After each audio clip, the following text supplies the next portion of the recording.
در حقیقت انسان کی روح اور ذات باری تعالی ان کے مابین ایک ربط اور تعلق قائم رہنا چاہیے، غیر مرئی نظر نہیں آتا، لیکن یہ روح انسانی چونکہ اللہ تعالیٰ ہی کی طرف سے ودیت کی گئی ہے، بلکہ اسے اللہ نے اپنی ذات کی طرف نسبت دی ہے۔ یہ یسألونک عن الروح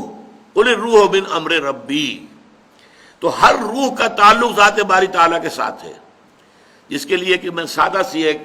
تشبیہ دیا کرتا ہوں، جیسے کہ سورج اور اس کی کرنیں، کروڑ میل چلی آئی ہے کرن، زمین تک پہنچ گئی، لیکن سورج سے اس کا رشتہ نہیں ٹوٹتا، سورج سے تعلق برقرار ہے، چاہے یہاں آ گئی ہے کروڑوں میل سفر کر کے۔ اسی طریقے سے روح انسانی کا تعلق جو ہے ذات باری تعالیٰ کے ساتھ ہے،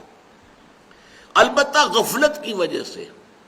یوں سمجھیے کہ یہ تعلق ٹھنڈا پڑ جاتا ہے، اس کے اندر وہ حرارت نہیں رہتی، وہ گرم جوشی نہیں رہتی، وہ محبت اور عشق خداوندی کی گرمی جو ہونی چاہیے۔ شاد باد ہے عشق خوش سودائے ماں، اے طبیب جملہ علت ہائے ماں، یہ مولانا روم فرما رہے ہیں کہ میرے تو تمام بیماریوں کا جو اصل طبیب ہے، معالج ہے، وہ عشق خداوندی، اللہ کی محبت۔ اور علامہ اقبال نے بھی بہت خوب کہا ہے کہ عقل و دل و نگاہ کا مرشد اولی ہے عشق،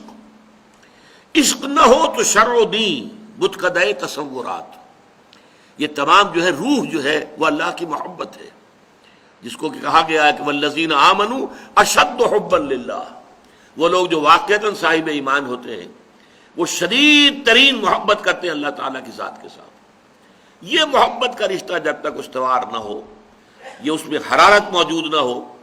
تو چاہے انسان نماز بھی پڑھ رہا ہے، سب کچھ کر رہا ہے، لیکن یہ رسومات بن کر رہ جاتی، نماز و روزہ و قربانی و حج یہ سب باقی ہے، تو باقی نہیں ہے۔ اندر سے وہ شے نکل گئی، عشق کی تیغ جگردار اڑا لی کس نے؟ یہ اندر سے جب وہ عشق کی تیغ نکل گئی تو جیسا کہ کہا اقبال ہی نے کہ شوق اگر تیرا نہ ہو میری نماز کا امام، میرا قیام بھی حجاب، میرا سجود بھی حجاب۔ ہو تو رہی ہے اٹھک بیٹھک، مشقت ہو رہی ہے، لیکن وہ شوق، وہ محبت، وہ اللہ تعالیٰ کی ذات کے ساتھ انس، وہ اگر نہیں ہے تو ٹھیک ہے، ثواب تو ملے گا، آپ نے محنت کی ہے، آپ نے وقت نکالا ہے،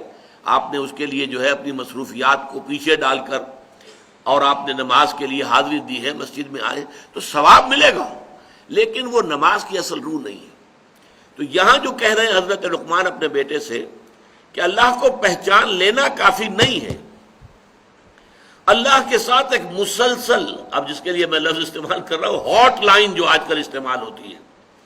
جب تک ایک ہاٹ لائن برقرار نہیں رہے گی، اسی لیے وہ حرارت کے لیے لفظ آیا صلاۃ وہ ہے در حقیقت جو اپنی روح کے اعتبار سے بندے اور رب کے درمیان ایک ہاٹ لائن کا یعنی ایک کام کرنے والی شے ہے۔ اسی لیے فرمایا گیا صلاۃ معراج المومنین، یہ نماز جو ہے اہل ایمان کے لیے معراج کے حق میں ہے، معراج کے درجے میں ہے۔ معراج میں مکالمہ ہوا تھا اور یہی مکالمہ نماز میں ہوتا ہے، میں ابھی آپ کو سنا چکا ہوں۔ بندہ کہتا ہے الحمدللہ رب العالمین، اللہ فرماتا ہے حمدنی عبدی، میرے بندے نے میری حمد کی۔ بندہ کہتا ہے الرحمن الرحیم، اللہ فرماتے مجدنی عبدی، میرے بندے نے میری بزرگی بیان کی۔ بندہ کہتا ہے مالک یوم الدین، اللہ فرماتے ہیں اثنى علی عبدی، میرے بندے نے میری ثنا کی۔ پھر بندہ کہتا ہے ایاک نعبد و ایاک نستعین، تو اللہ فرماتا ھذا ما بینی و بین عبدی، یہ ایک معاہدہ ہے میرے اور میرے بندے کے درمیان، ولی عبدی ما سال، بندہ کہہ رہا ہے میں تیری ہی بندگی کروں گا اور کرتا رہوں گا، اور میں تجھ ہی سے مدد مانگتا ہوں اور مانگتا رہوں گا۔ اللہ فرماتا ہے یہ میرے اور اس کے درمیان اب عہد ہے، ھذا ما بینی و بین عبدی،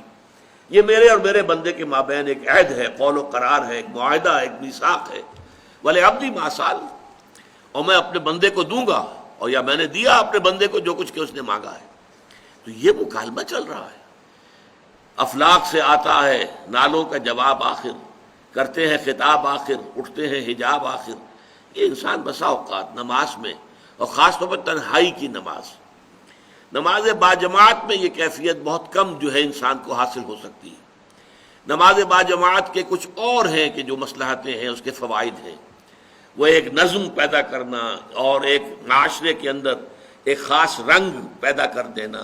ایک خاص ثقافت کو لے آنا، بروئے کار لے آنا، یہ در حقیقت اس کے خارجی اور اجتماعی جو ہے وہ مفادات اور مصلحتیں ہیں، بہت زیادہ غالب ہیں اس کے اوپر۔ اس میں جو ہے وہ داخلی رابطہ جو ہے انسان کا وہ اتنا نہیں ہو سکتا، اس لیے کہ کسی وقت آپ کا جی چاہ رہا ہے کہ ابھی آپ تسبیحیں اور کہیں رکوع کے اندر، امام کہتا ہے سمع اللہ لمن حمدہ، اور آپ کو سر اٹھانا پڑے گا۔ اب چاہے وہ آپ کی طبیعت کر رہی تھی، آپ سجدے بھی اندر سر رکھ کر آپ کی طبیعت چاہ رہی ہے کہ ابھی طویل ہو سجدہ، میں نے اپنے رب کے قدموں میں اپنا سر رکھ دیا ہے تو میرا یہ سجدہ طویل ہو جائے، لیکن وہ تو حکم ہوگا امام کا اللہ اکبر، اور آپ کو سر اٹھانا ہوگا۔ تو وہاں ڈسپلن، نظم، اجتماعیت، تنظیم، معاشرے کی ایک ثقافت، ایک خاص رنگ، یہ اس کی برکات اجتماعی جو ہیں وہ زیادہ پیش نظر ہیں باجماعت نماز میں اور فرض نماز میں۔ یہ جو چیزیں جو میں گنوا رہا ہوں یہ نفلی نمازوں میں ہوتی ہیں، انفرادی، انسان اکیلا ہو، تنہا ہو، اور کوئی اس کے آگے پیچھے موجود نہ ہو، دائیں بائیں موجود نہ ہو، کوئی دیکھنے والا نہ ہو، اس وقت جو ہوتا ہے براہ راست اللہ تعالیٰ کے ساتھ۔ اسی لیے ضمن میں تہجد کی نماز جو ہے اصل اہمیت اس کی ہے کہ اس وقت انسان جو ہے، انسان کے اور اللہ کے درمیان پھر کوئی چیز وہ جو ہے حائل نہیں ہے، کوئی درمیان میں جو ہے حارج نہیں ہے، بلکہ یہ کہ براہ راست جیسا کہ سورہ مزمل میں فرمایا ان ناشئۃ اللیل ہی اشد وطئا واقوم قیلا، جو بات کہی جاتی ہے وہ سیدھی جاتی ہے، سیدھا کلام جاتا ہے،